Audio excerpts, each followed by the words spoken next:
Hi friends, welcome back to my channel everyday new. दोस्तों, बात करेंगे इस वीडियो में हम लोग आरआरबी जूनियर इंजीनियर की 7,951 पदों पे आई नई भर्ती के मेडिकल स्टैंडर्ड के ऊपर। देखिए यहाँ पे जो पोस्ट निकले हैं, डिफरेंट डिफरेंट कैटेगरी के पोस्ट निकले हैं और उसमें मेडिकल स्टैंडर्ड किसी में A3, किसी में B1, किसी में B2, किसी में C1 मांगा गया है। तो फॉर्म भरने से पहले दोस्तों जानना बहुत जरूरी है कि आखिर यहाँ पे कौन से पोस्ट का क्या मेडिकल स्टैंडर्ड है, क्योंकि जब पोस्ट प्रेफरेंस देते हो तो मेडिकल स्टैंडर्ड के अकॉर्डिंग ही देना उचित होता है, वरना दोस्तों फिर कोई पोस्ट भी नहीं मिल पाती है। आपके अच्छे मार्क्स होने के बावजूद भी गलत यहाँ पे पोस्ट प्रेफरेंस डाले, मेडिकल के अकॉर्डिंग ना डाले तो आइए पूरी अपडेट देखेंगे। यहाँ पे सारा मेडिकल स्टैंडर्ड के बारे में पोस्ट वाइज, यहाँ पे ब्रांच वाइज भी देखेंगे और यहाँ पे कुछ इंपॉर्टेंट चीज भी जानेंगे कि आखिर क्या चश्मा स्पेक्टेकल्स अलाउड है या फिर नहीं है। अगर अलाउड है तो कौन कौन सी तरह की मेडिकल स्टैंडर्ड में यहाँ पे स्पेक्टेकल्स अलाउड है, किस में नहीं अलाउड है। कलर ब्लाइंडनेस वाले छात्र का क्या होगा, जो कोई आई का सर्जरी कराए हैं या फिर लेसिक सर्जरी कराए हैं, वो सारे छात्र को कौन सा मेडिकल मिलता है या फिर अनफिट घोषित होता है, या फिर और सारी चीजें मेडिकल से संबंधित हम लोग देखते हैं। वीडियो को अंत तक देखिएगा ताकि सारे डाउट्स मेडिकल के रिगार्डिंग क्लियर हो सके। जो लोग चैनल पे नए हैं वो जल्द से जल्द चैनल को सब्सक्राइब करके बेल बटन जरूर दबा दीजिएगा रेलवे भर्ती की पल पल की अपडेट के लिए। दोस्तों, अगर आप लोग रेलवे की डिफरेंट एग्जाम्स की प्रिपरेशन करते हो तो देखिए यहाँ पे आरआरबी जेई की किरण पब्लिकेशन की तरफ से एक बुक आती है, जहां पे देखिए प्रीवियस ईयर में जो भी सवाल पूछे गए हैं जेई के प्रश्न है 34 सेट्स आपको सोल्व पेपर मिल जाते हैं। यही बुक आपको यहाँ पे इंग्लिश मीडियम में भी मिल जाएगा। इसी तरह से मैथमेटिक्स की बात करें तो इनका एक मैथमेटिक्स का अलग से बुक आता है फ्रेंड्स, जहां पे प्रीवियस ईयर में जितने भी पेपर हुए हैं रेलवे के सारे के मैथमेटिक्स के आए हुए प्रश्न आपको सोल्व पेपर इस बुक में चैप्टर वाइज और टाइप वाइज मिल जाते हैं। यहाँ पे इनका एक वन लाइनर अप्रोच सामान्य ज्ञान का भी बुक आता है, जो कि एनसीईआरटी के नवीनतम पैटर्न पे आधारित है। इनका एक रीजनिंग का भी बुक आता है दोस्तों, जो कि यहाँ पे प्रीवियस ईयर में जितने भी रेलवे के पेपर हुए हैं सभी के रीजनिंग के आए हुए प्रश्न आपको सोल्व पेपर इस बुक में मिल जाएंगे। वही जीके और जीएस जनरल साइंस के लिए भी इनका एक बुक आता है, जिसमें प्रीवियस ईयर के जो भी सवाल पूछे गए हैं इन बुक्स में आपको मिल जाएगा। तो ये सारे बुक्स चाहो तो आप लोग अपने आगामी एग्जाम के लिए कंसिडर कर सकते हो। फ्रेंड्स, जैसा कि full official notification RRB JE भर्ती की आ चुकी है और 30/7/2024 पे ऑनलाइन आवेदन भी यहां पे शुरू हो जाएगा। आप लोग अप्लाई कर सकते हो, लेकिन ऑनलाइन फॉर्म आवेदन करने से पहले आपको दोस्तों सभी पोस्ट का मेडिकल स्टैंडर्ड जानना बिल्कुल भी जरूरी है, क्योंकि आपको पोस्ट प्रेफरेंस डालना है। और अगर कोई मेडिकल स्टैंडर्ड आपकी नहीं रही, लोअर मेडिकल है और ऐसे में हायर मेडिकल वाला पोस्ट डाल देते हो पहले पे, तो आपको कोई पोस्ट भी नहीं मिलेगी अच्छे मार्क्स लाने के बावजूद भी। तो इसलिए दोस्तों बहुत इंपॉर्टेंट हो जाता है सारे के सारे पोस्ट का मेडिकल स्टैंडर्ड को यहां पे समझना प्रेफरेंस देने से पहले। फ्रेंड्स देखिए, नोटिफिकेशन में ही सेकंड वाले पेज में आते हो तो यहां पे साफ साफ रेलवे वालों ने लिख रखा है मेडिकल स्टैंडर्ड को लेकर के। देखिए पॉइंट नंबर 9 में मेंशन कर रखा है medical fitness. Candidates must ensure that they fulfil the prescribed medical standard for the post they are opting for. यानी जो पोस्ट का आप लोग प्रेफरेंस दे रहे हो, फॉर्म भरोगे तो प्रेफरेंस दीजिएगा, तो बिल्कुल आप लोग ध्यान रखें कि आपका मेडिकल स्टैंडर्ड है क्या जिस पोस्ट का प्रेफरेंस डाल रहे हो वो मेडिकल है आपका या फिर नहीं है। अगर नहीं है तो वो पोस्ट आपको नहीं मिल सकती, और सब्सिक्वेंटली ऐसा भी हो सकता है कि आगे की और कोई पोस्ट ना मिले। तो वही पोस्ट का प्रेफरेंस आपको सबसे पहले डालना है जो आपकी रियल में मेडिकल स्टैंडर्ड है। ठीक है, देखिए opting for candidates who are found medically unfit for the post for the opted post shall not be given any alternative appointment। यानी अगर आप लोग जो पोस्ट का प्रेफरेंस डालते हो और पहले दूसरे तीसरे सब पे डाल रहे हो और वहां पे मेडिकली अनफिट हो जाते हो, तो ऐसे केस में दोस्तों कोई अल्टरनेटिव अपॉइंटमेंट, कोई पोस्ट आपको नहीं दी जाएगी। तो इस बात का बिल्कुल भी ध्यान रखिएगा। हर नोटिफिकेशन में रेलवे ये चीज लिख देती है कि आप लोग जब पोस्ट का प्रेफरेंस डालते हो तो मेडिकल स्टैंडर्ड को उस पोस्ट का बिल्कुल ध्यान रखें, उसके अकॉर्डिंग ही डालें जो आपका मेडिकल है, ताकि आपको वो पोस्ट मिल जाए। ठीक है, तो अब आते हैं यहां पे सारे पोस्ट के मेडिकल स्टैंडर्ड पे। अब देखिए पोस्ट पैरामीटर में आते हो तो जितने भी तरह की पोस्ट यहाँ पे दिए गए हैं सभी का डिटेल में बताया गया है, जिसमें से ऊपर में लेवल 7 के अंतर्गत केमिकल सुपरवाइजर और मेटलर्जिकल सुपरवाइजर का पोस्ट है, इसमें B1 मेडिकल स्टैंडर्ड मांगा गया है। तो यही सब मेडिकल स्टैंडर्ड को समझेंगे। कई सारे छात्र जो पहले से मुझे फॉलो करते आ रहे हैं या फिर रेलवे की तैयारी कर रहे हैं उनको पता होगा, लेकिन कुछ नए छात्र हैं जिनको बिल्कुल समझना जरूरी है इन चीज़ों को। यहाँ पे बात कर लें तो जूनियर इंजीनियर इलेक्ट्रिकल में आते हैं तो देखिए इस पोस्ट का C1 मेडिकल स्टैंडर्ड है, यहाँ पे B1 मेडिकल स्टैंडर्ड है। तो आखिर किनको मिलता है C1, किनको B1, और अगर नहीं मिला तो क्या ये पोस्ट मिल पाएगी या फिर नहीं मिल पाएगी, या फिर दूसरा पोस्ट मिलेगा या नहीं मिलेगा, सब कुछ जानते हैं। यहाँ देखिए जूनियर इंजीनियर इलेक्ट्रिकल का ही है लेकिन इसमें A3 मेडिकल मांग रहा है। यहाँ पे देखिए इलेक्ट्रिकल का ही है लेकिन B2 मेडिकल मांग रहा है डिजाइन में। TRD के अंतर्गत A3 मेडिकल मांगा जा रहा है। तो ये सब है क्या, यहाँ पे देख लीजिए C1 मेडिकल मांगा जा रहा है, इसमें A3 मांगा जा रहा है, इसमें C1 मेडिकल मांगा जा रहा है। नेक्स्ट आते हैं तो यहाँ पे इंजीनियरिंग यानी सिविल वाले में देखिए ऐसा भी पोस्ट है, इसमें भी C1 B1 B2 C1 A3 यहाँ पे मांगा जा रहा है ट्रैक मशीन वाले में। इसके बाद देखिए कि यहाँ पे ये सारे जो मैकेनिकल वाले पोस्ट है B1 C1 B1 A3 भी मांगा जा रहा है मैकेनिकल वाले में। इसके बाद C1 B2 B1 medical standard. इसके बाद नीचे आते हैं तो यहाँ पे ये सारे पोस्ट हैं, इसमें भी मैकेनिकल में B1 C1 S&T वाले में देखिए C1 A3 भी मांगा जा रहा है। यहाँ पे भी A3 मेडिकल C1 मांगा जा रहा है। डिपोट मटेरियल में भी C1 मांगा जा रहा है। और जो CMA वाला पोस्ट है केमिकल एंड मेटलर्जिकल असिस्टेंट वाला, देखिए तो जो ग्रेजुएशन BSc पे है तो इसमें B1 मांगा जा रहा है। तो आखिर हाईएस्ट मेडिकल स्टैंडर्ड इसका क्या है जेई का, तो हाईएस्ट मेडिकल स्टैंडर्ड है A3 और लोएस्ट मेडिकल स्टैंडर्ड है C1। यानी कम से कम आपको C1 मेडिकल फिटनेस लाना ही होगा अगर नौकरी चाहिए। ध्यान दीजिएगा, सिर्फ पढ़ने से कुछ नहीं होगा फ्रेंड्स, जितनी वैल्यू मार्क्स का है यहाँ पे मेरिट में आने का है उतना ही पैरेलल दोस्तों वैल्यू आपका मेडिकल स्टैंडर्ड का रेलवे में है। चाहे कितने भी मार्क्स ले आओ, अगर मेडिकल अनफिट हो जाते हो तो ऐसे केस में कोई अल्टरनेटिव पोस्ट यहाँ पे रेलवे नहीं देती है। तो इसलिए मेडिकल स्टैंडर्ड भी बहुत जरूरी है और खास करके पोस्ट प्रेफरेंस भरते हुए तो बहुत जरूरी है कि आपका जो मेडिकल है उसके अकॉर्डिंग पोस्ट डालें ताकि सबसे पहले आपको वो पोस्ट मिल जाए। अब देखिए जितने तरह के मेडिकल स्टैंडर्ड है सबको हम लोग यहाँ पे एक एक करके देखते हैं। सबसे पहले बात करते हैं सबसे हाईएस्ट मेडिकल स्टैंडर्ड A3 का, ठीक है। तो देखिए फ्रेंड्स A3 मेडिकल स्टैंडर्ड वालों के लिए यहाँ पे देखा जाए तो इसमें जो चेक होगा, यहाँ पे 2 तरह का टेस्ट होता है। सारे के सारे छात्र का 2 तरह का टेस्ट होगा। एक जनरल फिटनेस टेस्ट होता है जिसमें आपका ब्लड टेस्ट लिया जाता है, यूरिन टेस्ट होता है, चेस्ट का एक्सरे होगा, इसी तरह से ब्लड प्रेशर का टेस्ट होगा, ECG होता है। तो ये सारी जो नॉर्मल चीजें हैं वो आपका चेकअप यहाँ पे हो जाता है। डायबिटीज का भी दोस्तों यहाँ पे है जो कि जांच ये लोग करते हैं। और खास करके 27 साल 27 ईयर से ज़्यादा के रहते हैं उनका थोड़ा यहाँ पे सीरियसली चेक करते हैं डायबिटीज़ का। उससे कम के रहते हैं तो उतना ज़्यादा नहीं देखा जाता। और तब भी दोस्तों यहाँ पे डायबिटीज़ के लिए ज़्यादा डरने की जरूरत नहीं है। जो रियली में डायबिटिक हैं तो उनको दिक्कत हो सकती है, उनको हो सकता है कि C1 मेडिकल दे दें और नहीं पूरी तरह से अनफिट नहीं करते डायबिटिक वालों को भी, लेकिन वो सीरियसली वो सही में डायबिटिक हैं तभी। क्योंकि ऐसे तो आजकल यहाँ पे 18 साल 20 साल बच्चों में भी यहाँ पे खास करके जब चेकअप के लिए जाते हैं तो ऐसे केस में आजकल निकल जाता है जैसा खान पान और बाकी सारी चीज़ें हैं। तो उतना वो लोग भी डॉक्टर हैं यहाँ पे, जानते हैं कि क्या कब इन्हें कौन सी मेडिकल देनी चाहिए इन सभी छोटे छोटे मामलों में, ठीक है। तो इसके लिए ज़्यादा घबराने की बात नहीं है। तो पहला तो ये सब फिजिकल फिटनेस टेस्ट सभी का होगा ही, लेकिन सबसे इंपॉर्टेंट होता है आई टेस्ट। और आई टेस्ट पास कर लिए तो समझिए ना कि 90% आप लोग मेडिकल स्टैंडर्ड दोस्तों आप लोग पास कर गए आई टेस्ट पास करने पे ही। मान लीजिए इतना वैल्यू है आई टेस्ट का। तो A3 मेडिकल स्टैंडर्ड में देखिए आपका क्या चेक होगा। जो आई का चेक होता है दोस्तों, पहले तो डिस्टेंट विजन का चेक होगा। एक आई का 6/9 और दूसरे आई का भी 6/9 होना चाहिए, विथ और without glasses, power of lens not be exceed 2 dioptre. यानी जो आपका डिस्टेंट विजन का चेक होगा इस मेडिकल में, तो एक आई का 6/9 आना चाहिए डिस्टेंट विजन और दूसरे आई का 6/9 होना चाहिए, ठीक है। अगर किसी आई का 6/12 आ गया और एक का 6/9 तो आपको ये वाली मेडिकल फिटनेस नहीं मिलेगा। तो इस बात का ध्यान दीजिएगा, दोनों आई का कम से कम 6/9 होनी चाहिए। अगर एक आई का 6/6 और दूसरे आई का 6/9 रहता है तब भी आपको फिट दिया जाएगा, क्योंकि 6/9 से अच्छा 6/6 होता है। अगर दोनों आई का 6/6 है तब भी आपको यहाँ पे दोस्तों A3 मेडिकल फिटनेस दे दिया जाएगा। यहां से समझ गए। अब यहां पे बोला है विद और विदाउट ग्लासेस, यानी चश्मा अगर आप लोग लगाते हो तब भी ये मेडिकल फिटनेस मिल सकता है, अगर स्पेक्टेकल्स नहीं लगाते हो तब भी यहाँ पे एक्सेप्टेड है। यानी जो स्पेक्स लगाते हैं उनको कुछ भी डरने की जरूरत नहीं है। जेई में हाईएस्ट मेडिकल स्टैंडर्ड है उसमें भी चश्मा यहाँ पे मांगा जा रहा है, यानी चश्मा आप लोग लगा सकते हो। तो या तो ऐसे आप लोग ये टेस्ट दीजिए या तो चश्मा लगाकर भी दे सकते हो। और चश्मा लगा करके टेस्ट देना है तो आपका जो पावर ऑफ लेंस होना चाहिए 2 डायोप्टर से ज्यादा का जो लेंस होना चाहिए वो ज्यादा नहीं रहना चाहिए। इस बात का ध्यान दीजिएगा, इससे ज्यादा है तो आपको ये वाला A3 मेडिकल स्टैंडर्ड नहीं मिलेगा। जैसे किन्हीं का आंख बहुत खराब होता है, चश्मा तो लगाते हैं लेकिन 4 डायोप्टर का लेंस यूज कर रहे हैं या फिर 2.5 का यूज कर रहे हैं, तो ऐसे केस में 2 से ज़्यादा है तो इनको A3 मेडिकल स्टैंडर्ड नहीं मिलेगा, इनको और लोअर मिलेगा, ठीक है। तो डिस्टेंट विजन का समझ गए। इसी तरह से नियर विजन में जो आई के सामने बिल्कुल क्लोज में कुछ छोटे छोटे अक्षरों में लिखा रहता है, आपको जो हमारी ह्यूमन आई की टेंडेंसी होती है कि मिनिमम कितने डिस्टेंस पे हम लोग बिल्कुल अच्छे तरीके से रेट कर सकते हैं कोई चीज़, तो उसी चीज़ को पढ़वाया जाता है, आपको पढ़ लेना होता है इसमें, तो इसमें भी पास हो जाते हो। इसके बाद must pass test for colour vision. अब देखिए यहां से आपका खेल शुरू होता है। जो कलर ब्लाइंडनेस वाले छात्र होते हैं उनको दोस्तों A3 मेडिकल नहीं मिलेगा, ध्यान दीजिएगा, क्योंकि कलर ब्लाइंडनेस का अच्छे से चेक करेंगे।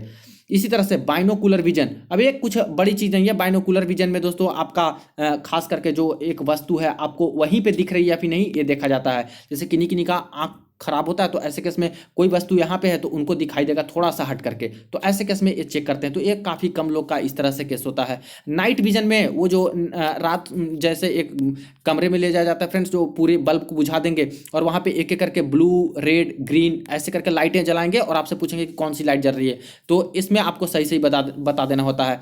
और इसके बाद मेजोपिक विजन होता है। तो मेजोपिक विजन में वो एंगल, आँख का जो एंगल होता है, ह्यूमन आई का जो ये भी टेंडेंसी है कि कितने एंगल तक देख सकते हैं। अब कोई कोई छात्र का जैसे आंख बहुत खराब है और यहाँ पे जो एंगल है बहुत कम है, कम ही एंगल तक दोनों आंख से देख पाते हैं, तो ऐसे केस में क्या होगा कि उनको दिक्कत हो जाएगा, एक लिमिट से कम में यहाँ पे देख पाएंगे। तो ये सारी चीज़ें होती है।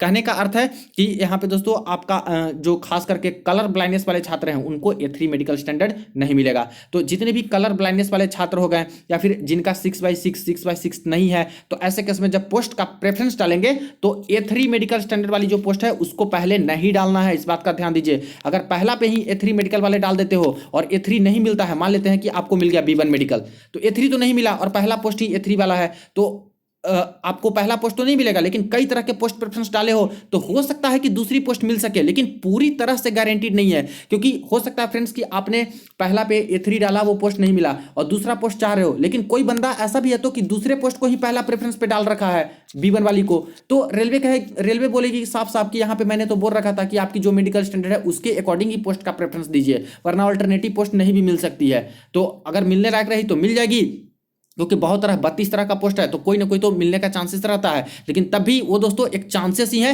100% श्योरिटी चाहिए पोस्ट का, तो जो आपका मेडिकल स्टैंडर्ड है उसी तरह के पोस्ट को पहले पे डालिएगा, फिर दूसरे पे उसके लोअर मेडिकल स्टैंडर्ड को, क्योंकि मेडिकल बहुत जरूरी है। इसमें जो मेडिकल पास करोगे और उस पोस्ट का प्रेफरेंस है पहले न दूसरे सब पे, तो आपको जल्दी मिलने का चांसेस होता है। तो ठीक है, ये तरीका समझ गए। इसी तरह से B1 मेडिकल में आ जाइए। अब इसमें क्या डिफरेंस है, तो नॉर्मल वाली टेस्ट तो होगी ही सभी का। इसमें देखिए डिस्टेंट विजन जब चेक होगा तो वन आई का 6/9 और दूसरे आई का 6/12 यहाँ पे रहना चाहिए, इतना मिनिमम होना चाहिए। अगर देखिए 6/9 है और दूसरे आई का भी 6/9 है, तभी ये मिल सकता है अगर चांसेस, अगर आपका चश्मा लगता है और ज़्यादा पावर का है तो, क्योंकि इसमें 4 डायोप्टर तक का भी एक्सेप्ट कर लेते हैं चश्मा वाले को B1 के लिए। ठीक है, अगर आपका एक आई का 6/9 है और दूसरे आई का है 6/18, तब दोस्तों आपको B1 नहीं मिलेगा। तो मिनिमम बात करें तो डिस्टेंट विजन में 6/9 एक आंख का और दूसरे आई का 6/12 कम से कम होनी चाहिए। और यहाँ पे विथ और विदाउट ग्लास बोले हैं, यानी चश्मा बिल्कुल भी पहन सकते हो, कोई दिक्कत वाली बात नहीं है, लेकिन चश्मा का जो पावर होना चाहिए वो 4D से ज़्यादा, 4 डायोप्टर से ज़्यादा का पावर ऑफ लेंस नहीं होना चाहिए। ठीक है, नियर विजन में वो कॉमन होगा, यहाँ पे भी कॉमन होगा, बहुत क्लोज ला करके आपको पढ़वाया जाएगा एक पैराग्राफ, उसको पढ़ देना है। इसके बाद देखिए must pass test for colour vision, यानी इसमें भी कलर ब्लाइंडनेस का टेस्ट होगा और आपको पास करना ही होगा। जो इशिहारा बुक होता है, इशिहारा जो बुक होता है तो वो पढ़वाते हैं, कम से कम 10-12 आपको लेटर पढ़वाएंगे कि क्या क्या है। जैसे आप लोग देखिएगा इशिहारा बुक कैसे कलर ब्लाइंडनेस का टेस्ट होता है, उसमें सब कुछ चेक करवाते हैं। जैसे 12 लिखा है तो आप पढ़ पा रहे हो कि नहीं कि इसमें 12 लिखा है, या फिर कोई ऐसे करके इस तरह से रास्ते बने हैं तो बोलेगा पेन दिया जाएगा, बोलेगा कि क्या इसमें बना हुआ है, तो उसको आकृति को ऐसे करके पेन से चलाना होता है। तो ऐसे करके कम से कम 10-12 चीज़ें हैं जो कि इशिहारा बुक में पढ़ाते हैं। सही सही सब दे देते हो तो समझिए कि कलर ब्लाइंडनेस पास हो। अगर 1-2 गलती भी करते हो तभी वो लोग पास कर देते हैं, लेकिन आधा सही आधा गलत करते हो तो ऐसे केस में आपको दोस्तों कलर ब्लाइंडनेस घोषित कर दिया जाता है और ऐसे केस में आपको B1 मेडिकल भी नहीं मिलेगा। तो इसीलिए कलर ब्लाइंडनेस टेस्ट आपको पास करना ही होगा, इसमें भी ये मेडिकल चाहिए। तो बाइनोकुलर विजन मैंने आपको बता दिया, नाइट विजन मैंने बता दिया, मेजोपिक विजन आपको बता दिया, यही चीज़ें होंगी। ठीक है, तो क्राइटेरिया देख लिया कि B1 मेडिकल किनको किनको मिल सकता है। B2 मेडिकल में आते हैं। अब B2 मेडिकल में देखिए यहाँ पे 6/9 6/12 सेम टू सेम है आपका डिस्टेंट विजन वाला। ठीक है, विद और विदाउट ग्लासेस चश्मा लगा सकते हो या फिर चश्मा नहीं लगा के चेक करवाना है तब भी कोई बात नहीं है, बट अलाउड है चश्मा 4 डायोप्टर तक के लेंस का। इसके बाद यहाँ पे नियर विजन देखिए जो सेम टू सेम ऊपर में था वैसा ही होगा। इसके बाद देखिए must pass test for binocular vision. अब यहाँ पे एक बहुत बड़ी अपडेट है कि यहाँ दोस्तों नहीं बोला है कलर विजन का, यहाँ पे लिखा ही नहीं है, यानी कि आपका कलर ब्लाइंडनेस का टेस्ट तो लेंगे, लेकिन दोस्तों अगर नहीं कलर ब्लाइंडनेस भी हो तब भी आपको B2 मेडिकल फिटनेस दे देते हैं। जैसे मैंने बोला कि इशिहारा बुक में 12 पढ़वाएं या फिर 10 पढ़वाएं आपसे और उसमें से कुछ गलती कर दिए, मान लेते हैं कि 6 आपने सही जवाब दे दिया, 4 का गलती कर दिया, तो ऐसे केस में कुछ तो आप लोग सही जवाब दे रहे हो, तो ऐसे केस में माइल्ड केस होता है कलर ब्लाइंडनेस का, और B2 आपको दे देते हैं। लेकिन पूरी तरह से फेल हो जाते हो, 10 पढ़वाएं 10 में गलती कर दिए, 12 पढ़वाएं 12 ही गलती कर दिए इशियारा बुक से कलर ब्लाइंडनेस वाला टेस्ट में, तो ऐसे केस में आपको C1 दे देगा। ठीक है, तो कुछ पढ़ लीजिएगा और कुछ गलती कीजिएगा, तो ऐसे केस में आपको B2 दे देंगे, और सारे के सारे गलती कर देते हैं या फिर एक ही दो सही बताते हो, तो ऐसे केस में भी कलर ब्लाइंडनेस बता करके आपको C1 मेडिकल तक दे देगा। लेकिन यहाँ पे सिर्फ और सिर्फ बाइनोकुलर विजन जो है वो आपको पास करना होगा, जो यहाँ पे मैंने बताया था ऊपर में कि बाइनोकुलर विजन में क्या क्या चेक करते हैं। एंगल वाला है जो वो चेक कर लेते हैं कि कितना एंगल तक, और वस्तु की जैसे एग्जैक्ट लोकेशन पे है तो एग्जैक्ट पे है या फिर नहीं है, वो सब चीज़ें हैं जो कि देखते हैं कि इनको दिखाई दे रहा है कि नहीं, जो एग्जैक्ट वस्तु है वहीं पर ही। तो ये B2 का आप लोगों ने देख लिया। अब C1 मेडिकल का देख लीजिए, C1 किनको मिलेगा, तो डिस्टेंट विजन में यहाँ पे देखिए एक आई का 6/12 होना चाहिए और दूसरे आई का 6/18 होना चाहिए मिनिमम। तो देखिए अगर ऐसा है तो आपको C1 मेडिकल स्टैंडर्ड दे दिया जाएगा। अगर एक आई का 6/12 है और दूसरे आई का 6/36 है, तब भी दोस्तों आपको यहाँ पे C1 नहीं मिलेगा, आपको फिर C2 दे देगा, और C2 वाली कोई पोस्ट नहीं है तो ऐसे केस में आपको नौकरी नहीं मिलेगी, इस बात का ध्यान दीजिएगा। तो जिनका बहुत आई खराब रहता है या फिर डिस्टेंट विजन है, जैसे कई सारे छात्र के क्वेरी आते हैं कि सर मेरा 6/36 है तो क्या मुझे फिटनेस मिलेगा? नहीं फ्रेंड्स, बुरी खबर है, ऐसे कुछ केसेस है तो कि डिस्टेंट विजन इतना ज़्यादा आ जाएगा, तो ऐसे केस में मुश्किल हो जाता है। तो एक आई का 6/12, दूसरे आई का 6/18 होना चाहिए, और विद और विदाउट ग्लास बोला है, यानी कि चश्मा आप लोग लगा सकते हो, कितना भी पावर का लेंस रहेगा दोस्तों आप लोग इसमें लगा सकते हो। C1 मेडिकल आपको फिटनेस दे दिया जाएगा, क्योंकि इसमें कोई मेंशन नहीं है कि 4 डायोप्टर का होना चाहिए या फिर 2 डायोप्टर का होना चाहिए। तो इसमें कितना भी पावर का लेंस है आप लोग चश्मा लगा करके भी ये टेस्ट दे सकते हो, बशर्ते कि आपका आई जो है यहाँ पे 6/18 तक आ जाने चाहिए या फिर एक 6/12 तक आ जाने चाहिए, तो ये वाली मिल जाएगी। और यहाँ पे साफ साफ बोला है नियर विजन जो चेक होगा, और इसमें कुछ नहीं बाकी बोला है, यानी कलर ब्लाइंडनेस भी हो तब भी दोस्तों कोई बात नहीं, आपको C1 मेडिकल मिल सकते हैं। और जैसे बाइनोकुलर वाले में, इस नाइट विजन और इस सब में भी कोई दिक्कत है तब भी आपको C1 मेडिकल स्टैंडर्ड तक तो मिल ही जाते हैं। तो यहाँ से इंपॉर्टेंट कई सारी चीज़ें निकल के आई। अगर स्पेक्टेकल्स की बात करें, चश्मा की बात करें, तो बिल्कुल दोस्तों JEE में आपका चश्मा अलाउड है, कोई भी छात्र हो। यहाँ पे जैसे कि A3 चाहिए तो कम से कम 2 डायोप्टर का ही चश्मा लगेगा, उससे ज़्यादा पावर है तो ये वाला पोस्ट नहीं मिलेगा। और बाकी के लिए 4 डायोप्टर का लिखा है, B1 B2 मिल सकता है 4 डायोप्टर तक का भी लेंस का चश्मा पहनते हो तो। और यहाँ पे इसके बाद देखिए कि C1 आपको कितना भी पावर का लेंस यूज करते हो चश्मा में, आपको C1 तक मिल सकता है। अब यहाँ पे एक चीज मेंशन किया गया है दोस्तों पॉइंट नंबर बी में कि candidate who have undergone LASIK surgery और any other surgical procedure to correct refractory error are not eligible for post that require medical standard A3। अब देखिए कई सारे छात्र होते हैं जो कि आई का सर्जरी करा लेते हैं या फिर लेसिक सर्जरी करा लिए या फिर कुछ सर्जरी करा के अपना आई को ठीक कर लेते हैं, जैसे किन्हीं का C1 है, किन्हीं का C2 है एकदम खराब है, तो ऐसा करा लिए कि उनका आंख से मतलब A3 मेडिकल पास हो जाएंगे, A1 तक पास हो जाएंगे, A2 तक भी पास होते हैं, बहुत अच्छे अच्छे मेडिकल। तो ऐसे छात्र के लिए क्या है, तो देखिए फ्रेंड्स ऐसे छात्र का भी अच्छे से वो लोग चेक करते हैं, कुछ ड्रॉप डाल के वो लोग अच्छे से कुछ मशीन में दिखवाएंगे और वो लोग चेक कर लेते हैं कि लेसिक सर्जरी या फिर कोई सर्जरी कराया है कि नहीं कैंडिडेट। ठीक है, तो ऐसे में अगर पकड़े गए कोई लेसिक सर्जरी वाले या फिर कोई आई का सर्जरी कराए हो तो साफ साफ रेलवे बोल रही है कि आपको A3 मेडिकल स्टैंडर्ड फिटनेस हम लोग नहीं देंगे, नॉट एलिजिबल फॉर A3। यानी जो कोई आई का सर्जरी कराए हो तो ये वाली फिटनेस आपको नहीं मिलेगी, बाकी ये मिल सकती है, ये मिल सकती है और ये वाली मिल सकती है। तो ऐसे सारे छात्र हैं जो कि फॉर्म भरते समय पोस्ट का प्रेफरेंस का सेलेक्ट करेंगे तो वही पोस्ट को सबसे पहले रखेंगे जहां पे ये अलाउड हैं, जैसे B1 B2 C1, तो ये सब का पहले डालेंगे और बाद में यहाँ पे A3 वाला का पोस्ट का डाल देंगे। मिलना होगा तो मिलेगा, नहीं तो ये सब तो आपके मार्क्स अच्छे आएंगे तो जैसा आपका मेडिकल है उसके अकॉर्डिंग तो मिल ही जाएगा। एक चीज और मेंशन है कि medical standard for ex serviceman are different as detailed in para 534 of Indian railway medical manual IRM volume 1। तो जो यहाँ पे खास करके एक्स सर्विसमैन है उनका मेडिकल थोड़ा अलग होता है। ठीक है, तो ऐसे सारे छात्र एक्स सर्विसमैन वाले इसको डाउनलोड कीजिए, यहाँ पे India railway medical manual IRMM volume 1 ऐसे करके गूगल में टाइप कीजिए, आपका एक जो PDF है जो डाउनलोड हो जाएगा और उस PDF में पैरा नंबर 534 देखिए, वहाँ पे एक सर्विसमैन का कैसे कैसे टेस्ट होगा सब कुछ उसमें बता दिया गया है। थोड़ा सा राहत दी जाती है एक सर्विसमैन वालों को। ठीक है, तो उस अकॉर्डिंग आप लोग देख लीजिएगा।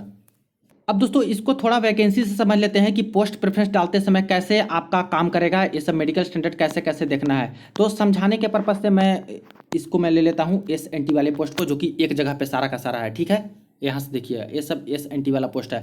अगर कोई कैंडिडेट एलिजिबल है एस.एन.टी वाले पोस्ट पे तो आवेदन तो करेंगे ही। तो उनके लिए कौन कौन सा पोस्ट हो जाएगा? जूनियर इंजीनियर एस.एन.टी डिजाइन ड्राइंग वाला, टेलीकम्युनिकेशन वाला, इंस्ट्रूमेंटेशन और सिग्नल और वर्कशॉप, इतने तरह के पोस्ट पे एलिजिबल हैं। तो आखिर पोस्ट प्रेफरेंस डालेंगे कैसे? तो यहाँ पे सबका मेडिकल स्टैंडर्ड दिया गया है सभी पोस्ट का। ये पोस्ट चाहिए तो C1 मेडिकल पास करना होगा, ये पोस्ट चाहिए तो C1 पास करना होगा, ये वाली चाहिए तो A3 पास करना होगा जो कि सबसे हाईएस्ट है, ये वाली पोस्ट चाहिए तो आपको B1 मेडिकल पास ही करना होगा, ये वाली चाहिए तब भी आपको दोस्तों A3 मेडिकल जो कि हाईएस्ट है पास करना होगा, और ये चाहिए तो लोवेस्ट वाली है C1 आपको पास करना ही करना होगा मेडिकल। ठीक है, इससे कम आया C2 आया या फिर और आया उससे नीचे तो आप लोग अनफिट हो जाएगा, कोई पोस्ट ही नहीं मिलेगा। तो कम से कम इतना मेडिकल स्टैंडर्ड है, इसमें से कोई एक पास करना होगा तो आपको पोस्ट मिल सकती है, और जो पर्टिकुलर पोस्ट चाहिए उसका तो पास करना ही होगा।